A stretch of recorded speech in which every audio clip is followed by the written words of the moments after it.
कंठी माला हो वैष्णव है, शिखा हो वैष्णव है, भेष आवरण से लग रहा है कि हाँ वृंदावन जाता है या ठाकुर जी को बसता है तो वैष्णव। लेकिन वृंदावन में चलते फिरते जो दिख जाए सब वैष्णव है, यहां तो सबको प्रणाम करो। यहां पर तो अयोग्य व्यक्ति जिसमें अवगुण ही अवगुण हो वो भी वैष्णव है, उसको भी प्रणाम ही करो। कई बार हमको लोग बोलते हैं, बोले महाराज जी वृंदावन में कई लोग ऐसे घूमते रहते हैं, भांग का गोला खा करके गाल में जो है तंबाकू दबा करके और बड़े ऐसे अजब ढंग से घूमते हैं, गलत गलत करते हैं। हमने कहा भाई अवगुण देखो ही मत ना, कैसे भी घूम रहा है, वृंदावन के भीतर प्रणाम कर लो, उसको वंदन कर लो, वो भी वैष्णव है। उसके अंदर यही गुण मान लो कि चलो वृंदावन में तो है, इसी भाव से आप प्रणाम करो। वो गलत कर रहा है वो भोगेगा, पर आप उसको वंदन करो। वैष्णव प्रणाम ये लक्षण जीवन में लाना प्रारंभ कीजिए। आप सत्य मानिएगा, आप जितना वैष्णवों को, जितना भक्तों को, जितना हरि चिंतन करने वालों को प्रणाम करेंगे उतनी जल्दी आपके विकार खत्म होते चले जाएंगे।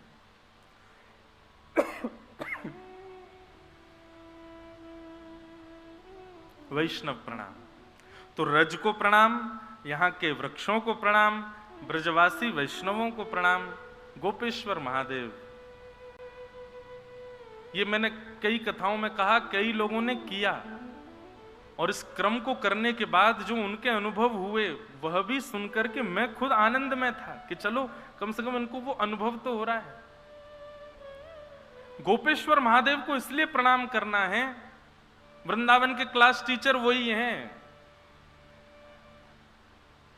गोपेश्वर, गोपों के ईश्वर, गोपियों के जो ईश्वर हैं वो गोपेश्वर। ठाकुर जी किसके संग रमण करते हैं वृंदावन में, किसके संग विहार करते हैं, किसके संग विचरण करते हैं, बोलो गोप ग्वाल और गोपी। और गोप ग्वाल और गोपी उसका यूनिफॉर्म तो गोपेश्वर महादेव के पास ही है, तो उनके पास जाना पड़ेगा।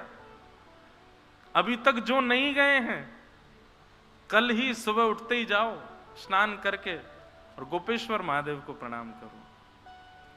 पूरे विश्व भर के महादेव के मंदिर में आप जाएंगे तो आप वहां पर शिव स्तुति सुनाएंगे, शिव महिम्न स्तोत्र सुनाएंगे, रुद्राष्टाध्याय सुनाएंगे, लेकिन वृंदावन के गोपेश्वर महादेव के पास जाओ और गोपी गीत सुना करके आओ। जयति तेधिकम जन्मना ब्रज है, सबको याद, जाओ गोपेश्वर महादेव के पास जाओ और जाकर के वहां दर्शन करके प्रणाम करके वहीं बैठ करके गोपी गीत सुनाओ। और आप विश्वास मानिएगा गोपेश्वर महादेव को प्रणाम करने के बाद फिर जाइए राधा रमण, फिर जाइए राधा वल्लभ, फिर जाइए बिहारी जी, एक अद्भुत आनंद होगा, क्योंकि गोपी भेष तो वही प्रदान करेंगे। मैं कहा करता हूं फिर आप बिहारी जी को नहीं देखेंगे, बिहारी जी आपको देखेंगे। फिर आप इस योग्य हो जाओगे कि ठाकुर जी की दृष्टि आप पर पड़े। भैया इस वृंदावन के रहस्य को समझना साधारण बात नहीं है। वेद पुराण उपनिषद आदि सबसे विलग है यहां का रहस्य, और यहां का रहस्य यहां को भजने वाला ही आपको बता सकता है। इसका मतलब यह नहीं है कि मैं अपने आप को घोषित कर रहा हूं कि मैं बहुत भजता हूं ना, मैं भी भजने वालों से सुनकर के आपको बता रहा हूं। हमारे श्री विट्ठल विपुल देव जी महाराज का एक सुंदर पद है, बहुत सुंदर बात कहते हैं, रहस्य सुनिएगा। वृंदावन में तो ऐसी कथा होगी, यहाँ के रस की कथा होगी। और एक बात बताएं, यहाँ के रस की कथा बाहर के लोग वंचित होते हैं कि हमको ऐसी कथा वहां क्यों नहीं मिलती। भैया ये वृंदावन की कथा यहीं है, सके और कहीं ना होएगी, इसलिए बड़े भाव से सुनो।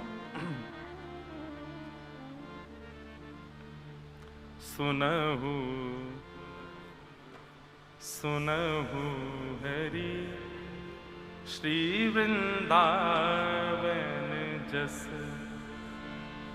विट्ठल विपुल विहारिन देव जी हरिदास, स्वामी श्री हरिदास जी महाराज के शिष्य परंपरा के अनुगत्य एक वृंदावन रसिक चंचरीक, वे कहते हैं सुनहु रसिक श्री वृंदावन को जस। सुनहु रसिक श्री वृंदावन जस। वृंदावन का यश सुनो। कैसा है वृंदावन का यश? कुंज केली मानिनी मनोहर, कुंज केली मानिनी मनोहर, पर बस भय नाहिन अपने बस, पर बस भय नाहिन अपने बस। कितनी बड़ी बात। बहुत ध्यान से सुनो।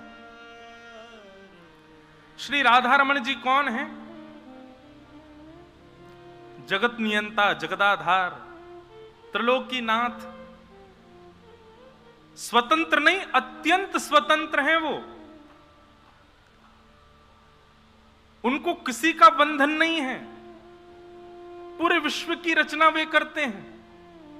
पर श्री विठल विपुल बिहारिन देव जी कह रहे हैं, जो अत्यंत स्वतंत्र श्री राधा रमण हैं, जो अत्यंत स्वतंत्र श्री वृंदावन बिहारी लाल हैं, वे भी यहां बंधन में बैठे हैं। किसके बंधन में?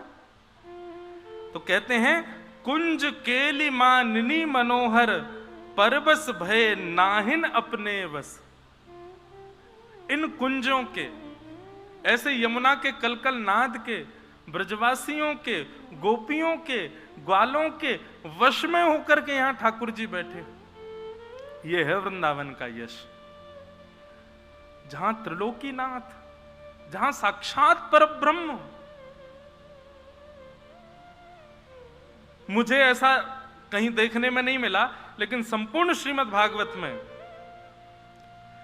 किसी स्थान के लिए यदि ये उपमा दी गई है तो वो केवल वृंदावन है, जहां के लिए कहा गया कि ठाकुर जी जैसे ही वृंदावन में प्रवेश करते हैं तो सर्वकाल सुखावहम।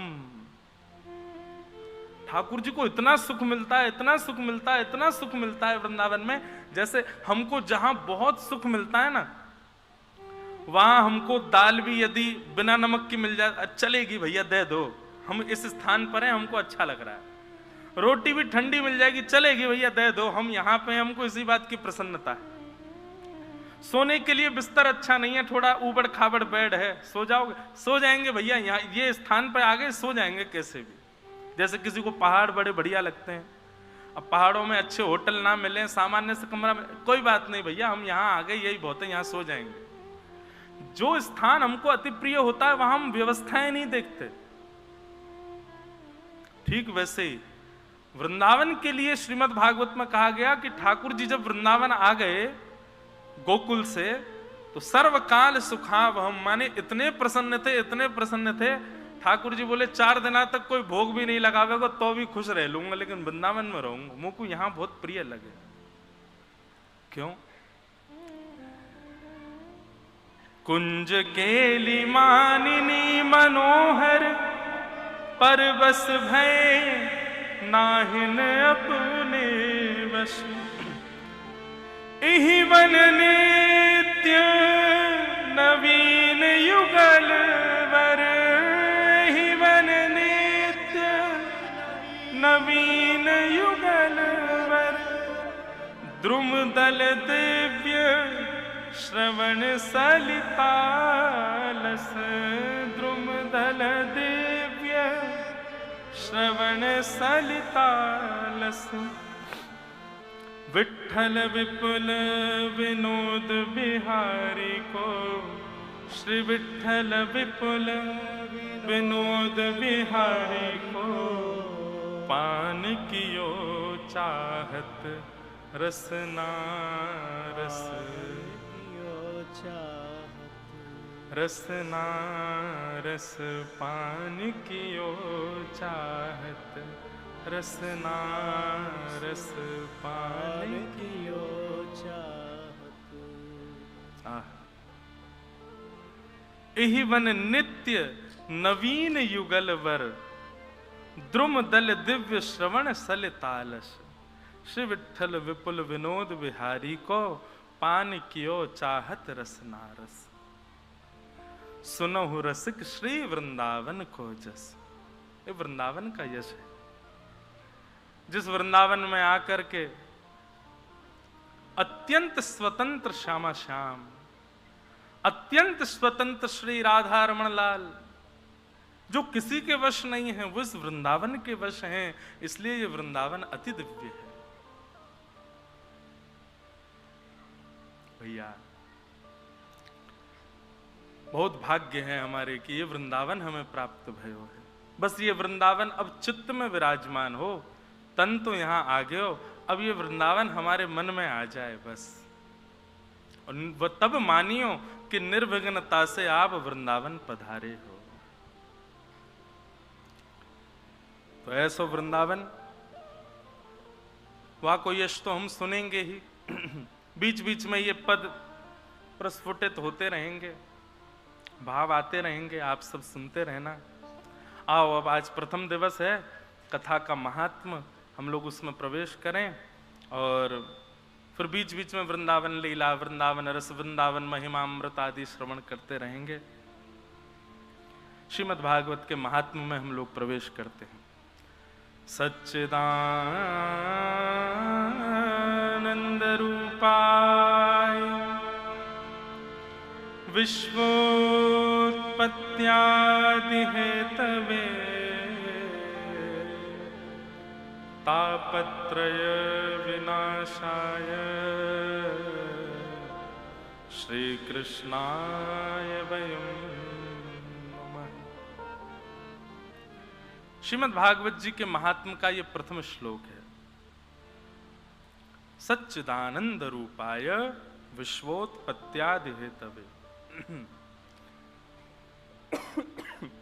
ठाकुर जी के 3 रूप बताए गए हैं।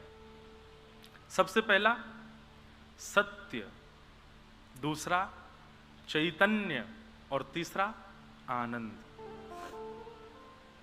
सबसे पहली बात, ठाकुर जी परम सत्य हैं और इस परम सत्य